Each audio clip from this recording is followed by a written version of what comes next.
हज़रत आदम अलैहिस्सलाम से लेकर क़यामत तक दज्जाल फितना दज्जाल से बड़ा फितना कोई नहीं होगा। हर नबी ने इस फितने से डराया है और अल्लाह के नबी सल्लल्लाहु अलैहि वसल्लम ने जो इसकी अलामात बयान फरमाई हैं, फरमाया कि इतनी तफसीली अलामात किसी नबी ने बयान नहीं की जो मैं बयान कर रहा हूँ।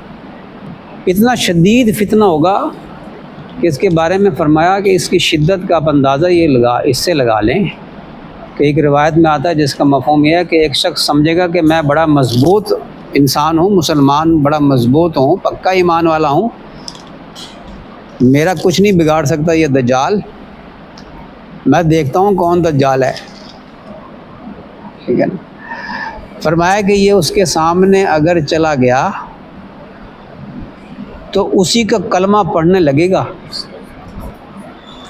इसलिए तुम उसका सामना ना करना, इतना सख्त फितना हो। उसके अंदर ऐसी अल्लाह ताला ने उसको ऐसी को ताकतें अता फरमाई होंगी।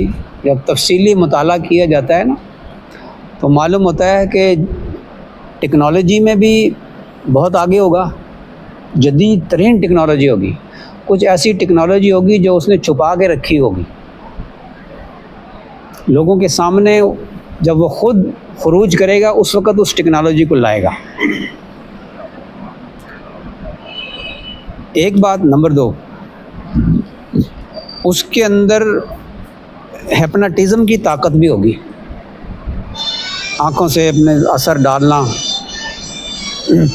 ये जो बात है ना कि उसने जो सामने आएगा उसी का कलमा पढ़ने लगेगा, हिप्नोटिज़म। और उसके पास जादू भी बहुत सख्त किस्म का होगा, उसके पास जिन्नात भी बहुत काबू में होंगे। उसकी दलील हदीस शरीफ में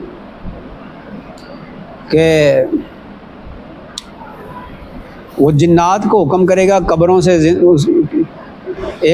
एक इलाके में जाएगा, वहाँ के लोगों को वो कहेगा कि मैं तुम्हारा रब हूँ।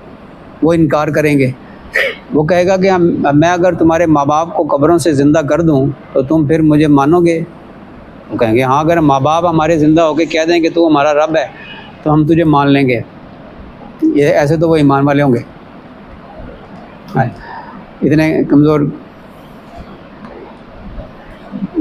तो इसके ज़िमन में ना यहाँ पे एक बात याद आ गई है, वो फिर मुझे भूल ना जाए मैं दरम्यान में। हज़रत अबू हुरैरा रज़ियल्लाहु अन्हु फरमाते हैं, एक ऐसा हुआ कि अफवाह फैल गई कि दज्जाल निकल आया। तो एक नौजवान आया, आकर कहने लगा हज़रत अबू हुरैरा रज़ियल्लाहु अन्हु को कि वो तो दज्जाल निकल आया। फरमाया भतीजे बैठ जा, दज्जाल अगर हमारे ज़माने में निकल आया ना तो हमारे बच्चे उसको पत्थर मारेंगे। वो तो ऐसे ज़माने में निकलेगा जब ईमानों में इज़्महलाल आ चुका होगा, ईमान कमज़ोर हो जाएंगे, उस ज़माने में निकलेगा वो।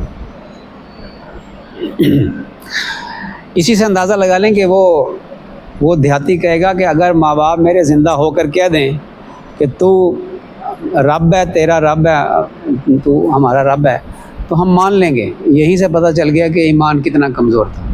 रब तो हमारा मरने से पहले नज़र ही नहीं आ सकता, और हमारा रब कोई ऐबदार है? वो तो सुभान अल्लाह बेऐब ज़ात है। और दज्जाल काना होगा, नज़र आ रहा होगा। हदीस में आता है कि दज्जाल शयातीन को हुक्म देगा, शयातीन उसके माँ बाप की शक्लें बनाकर कब्रों से उठते हुए निकलेंगे और कहेंगे बेटा ये तेरा रब है, इसको अपना रब मान लो। कितना बड़ा फितना होगा। और जादू इतना सख्त होगा कि नज़रबंदी कर देगा, पानी आग नज़र आ रहा होगा, और जो है आग जो है वो बाग नज़र आ रहा होगा। जादू इतना सख्त होगा उसके पास, नज़रबंदी। और मूसा अलैहिस्सलाम के दौर में जादूगरों ने नज़रबंदी कर दी थी, रस्सियाँ सांप नज़र आना शुरू हो गई, नज़रों के ऊपर असर डाल दिया। जादू ऐसा।